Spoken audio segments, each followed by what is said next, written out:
សួស្តីបងប្អូនថ្ងៃនេះខ្ញុំមកឆាខ្ញីជាមួយនឹងសាច់គោមុខម្ហូបបែបងាយយើងរវល់យើងអាចធ្វើបានបងប្អូនណា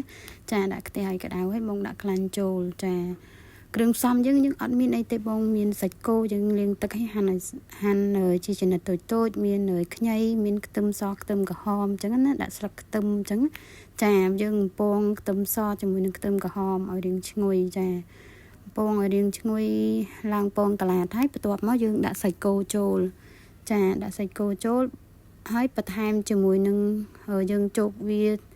ជោគត្រឡប់ឲ្យវារៀងឆ្អិនតិចបន្ទាប់មកយើងថែមគ្រឿងទេសមានដូចជាស្ករប៊ីចេងទឹកត្រីម្សៅស៊ុបទឹកស៊ីអ៊ីវប្រេងខ្យងអញ្ចឹងណាបងប្អូនដាក់រសជាតិតាមចំណង់ចំណូលចិត្តដែលបងប្អូនចង់បានចាពេលដែលសាច់យើងរៀងចូលជាតិ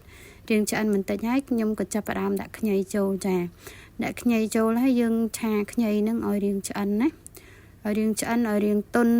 ហើយយើងភ្លក់រសជាតិមើលត្រូវ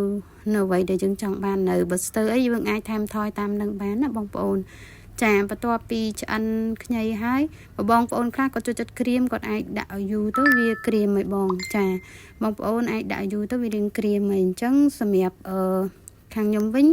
ខ្ញុំអត់បានទុកឲ្យក្រៀមទេចាឲ្យខ្ញីរៀងឆ្អិនទន់បន្តិចខ្ញុំក៏ចាប់ផ្ដើមភ្លក់វាដឹងរសជាតិត្រូវចិត្តខ្ញុំហើយខ្ញុំរោយស្លឹកខ្ទឹមទៅលើជាការស្រេចបងប្អូនអញ្ចឹងមុខម្ហូបនេះបងប្អូនអាចធ្វើបានងាយស្រួល